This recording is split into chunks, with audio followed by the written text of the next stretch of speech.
नशेखोरी बंद करो, श्रम कानून लागू करो, देश सरकार होश में आओ, गावर कंपनी होश में आओ, मजदूरों को भगाने वाली गावर कंपनी नहीं चलेगी।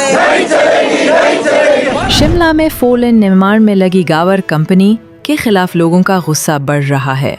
आज कंपनी द्वारा अवैज्ञानिक व लापरवाही से किए जा रहे काम को लेकर सीटू के बैनर तले लोग सड़कों पर उतरे।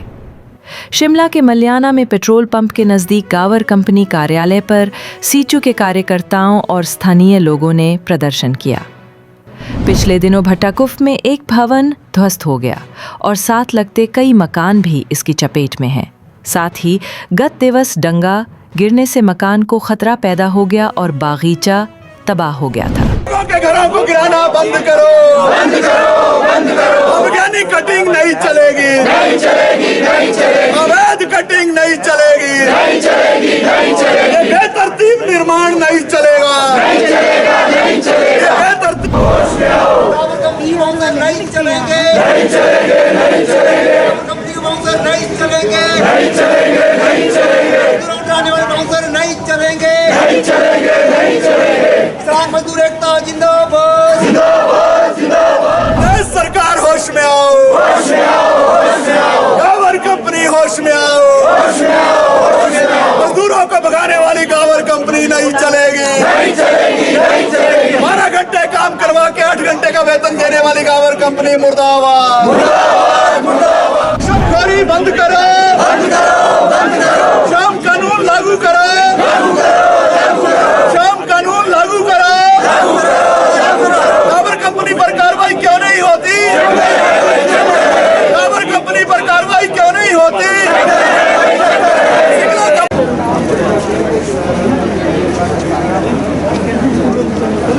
खिलाफ जो है आज यहाँ पर धरना प्रदर्शन किया जा रहा है, थोड़ा बताएंगे। आपको मालूम है कि 30 जून को जो शिमला के अंदर भट्टाकुपर में जिस तरीके से जो 4 लेन का निर्माण हो रहा है और जो निर्माण करने वाली कंपनी है गावर कंपनी, उसने जिस तरीके से अवैज्ञानिक तौर से निर्माण कार्य शिमला के अंदर चलाया है, मंडी ज़िला के अंदर भी आपको मालूम है कुछ दिन पहले इस बात की रिपोर्टिंग हुई थी कि धर्मपुर के इलाके में जिस तरीके से बेतरतीब निर्माण उन्होंने किया, उसका खामियाजा ये हुआ कि अंत में जो नया पुल बनाया था वो भी गिर गया और जो स्कूल की बिल्डिंग थी वो पूरी जो है चपेट में आ गई थी और बहुत सारा जो इलाका है, जब वहाँ एक झील जैसी स्थिति उत्पन्न हो गई थी पानी इकट्ठा होने के बाद, काफ़ी ख़तरा वहाँ हो गया था। और उसी दौरान जो है शिमला के अंदर 30 जून को ये निर्माण के चलते जो एक बिल्डिंग गिर गई और 8 से 10 बिल्डिंगें और उसकी जद में अभी भी।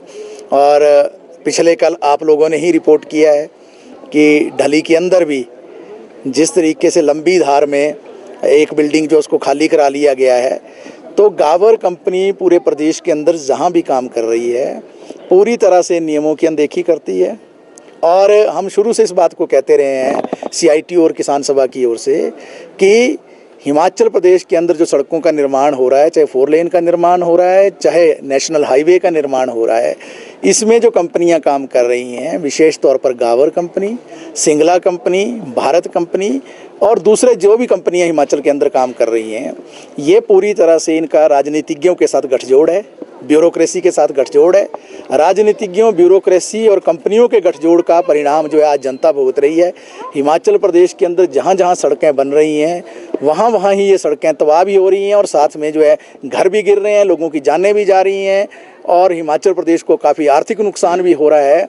तो इसके खिलाफ जो है हमने यहाँ DC ऑफिस में भी 2 दिन पहले प्रदर्शन किया था और हमने ये मांग की थी कि जिनका घर गिरा है उनको 5 करोड़ का उनको जो है मुआवजा दिया जाए और जिनके घर जद में हैं उनको भी नियमानुसार जो है भुगतान होना चाहिए। लेकिन प्रश्न आज बड़ा ये खड़ा हो गया है कि अगर इसी तरीके से ये कंपनियां काम करती रहेंगी, निश्चित तौर से ये बात ठीक है कि national highway authority of India NHAI जो है वो प्रमुख नियोक्ता है, मुख्य नियोक्ता है, लेकिन ये भी बात उतनी ही सच है कि उसने आगे काम जो है कंपनियों को दिया है।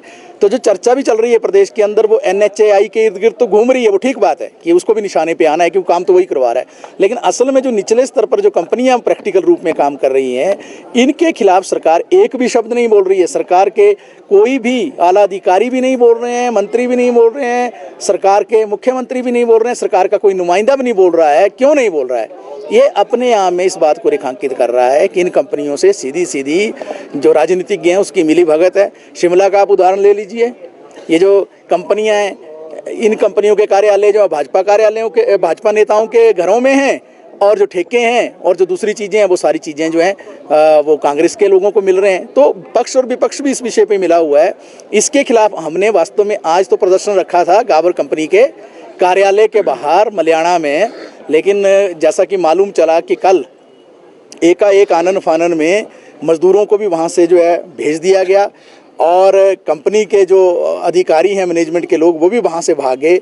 आपके संज्ञान में एक बात लाना चाहता हूँ। आज से 2 महीने पहले हम माननीय SP महोदय से इस विषय को लेकर मिले थे कि जो एक काम चल रहा है, निर्माण कार्य चल रहा है, यहाँ जो मजदूर काम पर लगे हैं वहाँ श्रम कानूनों का गला घोंटा जा रहा है। देखिए, एक तरफ क्या हो रहा है कि ये सड़कें बनने से लोगों के घरों को नुकसान हो रहा है, फसलों को नुकसान हो रहा है, सब्जियों को नुकसान हो रहा है, वहाँ जो पर्यावरण का एक पूरा मुद्दा जो है वहाँ खड़ा हो गया है। और इसके साथ साथ जो भी स्थानीय स्तर पर रोजगार का विषय था, 80% रोजगार का जो विषय था, आप मुआयना कीजिए, 80% रोजगार तो दूर की बात है, 5% रोजगार भी जो है वहाँ के लोगों को इन कंपनियों ने नहीं दिया है। तो सरकारें फिर कहाँ हैं? सरकार की ही औद्योगिक नीति है 80% रोजगार देने की हिमाचल के अंदर, और शिमला शहर के अंदर जो प्रदेश की राजधानी है और जहां सरकार बैठती है उसके 5 किलोमीटर के दायरे में अगर 80% रोजगार नहीं मिल रहा है तो श्रम अधिकारी कहाँ हैं? तो उद्योग विभाग कहाँ है? तो उद्योग मंत्री कहाँ हैं? तो मुख्यमंत्री कहाँ हैं? उस इलाके के विधायक कहाँ हैं? वहाँ के मंत्री कहाँ हैं? वो क्यों नहीं इन विषयों पे बोलते हैं? वो क्यों नहीं बात करते हैं इन विषयों पे? इसलिए नहीं करते हैं क्योंकि कहीं ना कहीं कंपनियों के साथ उनकी मिली भगत है। तो किसानों के मुद्दे एक अलग मुद्दे हैं जिस पर बातचीत हो रही है।